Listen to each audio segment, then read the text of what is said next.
Part 7 begins with Ben being happy after seeing Julie. He says, "You've grown fatter than before," and hits her on her back. She gets angry and attacks Ben after hearing this. Ben escapes Julie's every attack, somehow, and later, shows her the dead beast's body. He tells Julie that if this body can be of any use to her, she can keep it. Julie takes that and hands him a medicine bottle. But Ben says, "I have many similar bottles, and I don't need this." She later gives him a feather that her master gave to her. Julie's guards tell her that she is giving Ben an expensive gift while she was giving him that feather. And when your father learns about it, he will be upset? But Julie tells them that she has given him it already and cannot take it back. Later, she inquires if he is the animal milk boy, to which he responds, "Yes, but how do you know?" Julie tells her, "You were famous everywhere now, and I also knew you loved animal milk. That's why I guessed." Ben says, "You're quite smart." Then Julie asks him why he came to the Beijuang Mountains. For that, Ben replies, "I've come to take a sword, but I'm not sure about its exact location." Julie invites him to join them because she, too, is unsure about where to go. Later, we see the people who came to kill Ben move forward while defeating the beasts in their way. Julie is shown again, who was using a map to find the location of the divine cave. Ben then asks her to lend the map to him. Julie says, "I won't give you this until they reach the divine cave's location. When I get there, I'll hand it to you." Then Ben asks about her guards. "And why are they following you around?" Julie explains that, "I am a princess, and my father sent them to protect me. He always sends them along with me, because he is quite possessive of me." Later, a nine-headed lion appears in front of Julie and Ben. Along with him, Rojo, a friend of the nine-headed lion, arrives here. When Ben sees the nine-headed lion, he comments on, "How delicious would it be to taste?" When the nine-headed lion hears this, he gets angry, and his friend Rojo starts attacking Ben. And Ben also counterattacks him, and in the end, Rojo gets defeated and runs like a scaredy cat. After noticing his friend run away, then the nine-headed lion starts attacking Ben. Julie's guards tell her to go inside the divine cave. They don't necessarily have to fight with it, and they have come here for another mission. Julie then enters the divine cave, while Ben was fighting with nine-headed lion. Ben was beating the nine-headed lion hard, but then the nine-headed lion uses his head technique to imprison Ben. He captures Ben, but Ben quickly escapes from it. Then the nine-headed lion goes into rage and uses all his techniques, but Ben easily defends them all. When the nine-headed lion sees Ben's abilities, he starts running.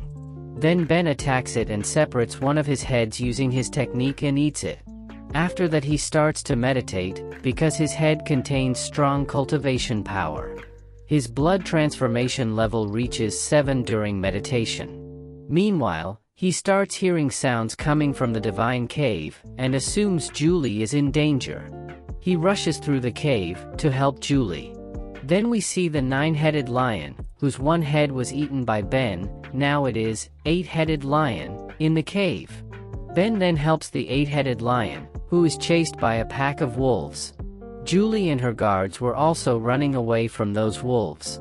Then Ben tells them to go outside, and he stays behind to prevent those wolves from attacking them.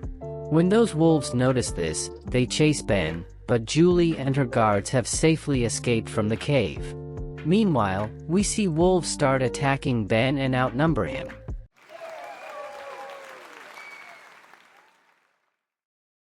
Modern beauty standards, be like. "Thank you for last night, I enjoyed a lot." He replies, "But I was not with you." "Well, that's the reason." Later Ben manages to escape from them using his strength. Then those wolves start chasing after Ben.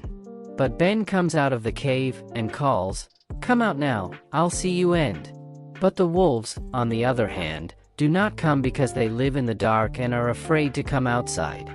Then Julie is shown, along with her guards, bringing forth a golden egg.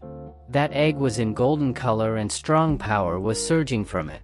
Meanwhile, the eight-headed lion appears. He asks Ben to be his friend, and says, "You possess remarkable abilities and it would be an honor to be your friend." Ben agrees to befriend him. Later, Julie and Ben move on their own paths separately. While Julie was going, she notices a large stone, instead of her golden egg. Then she understands that Ben stole her egg. Then she goes and finds him sitting with the eight-headed lion and preparing the egg to eat. Seeing it, she gets furious and starts attacking Ben, and hits the golden egg accidentally.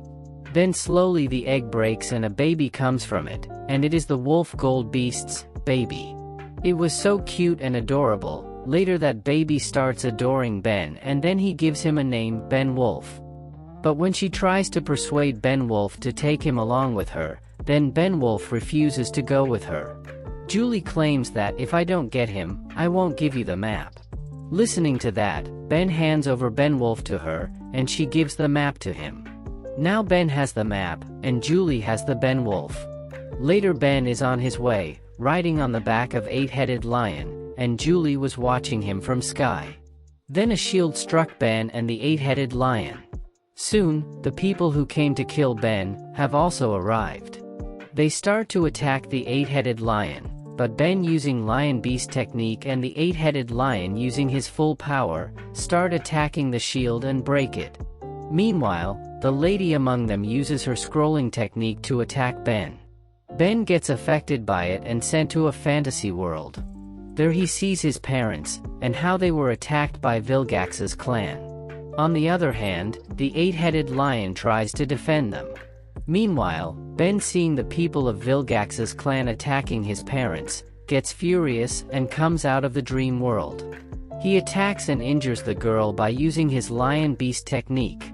But she escapes and commands her soldiers to attack him, and her soldiers start attacking Ben, but he manages to escape from their attacks.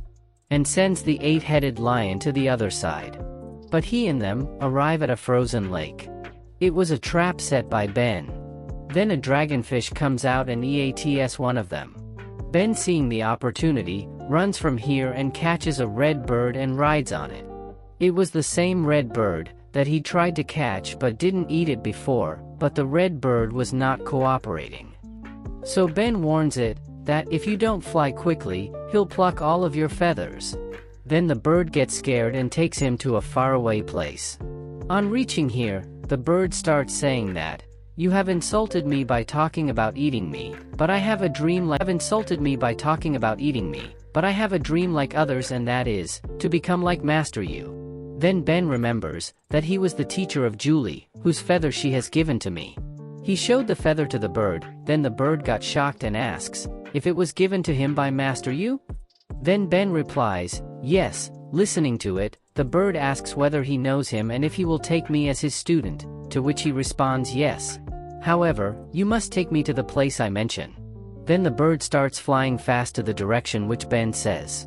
Part 8 will come soon, and if you don't want to miss out, subscribe to the channel and stay tuned for more amazing parts in future. Thanks for watching.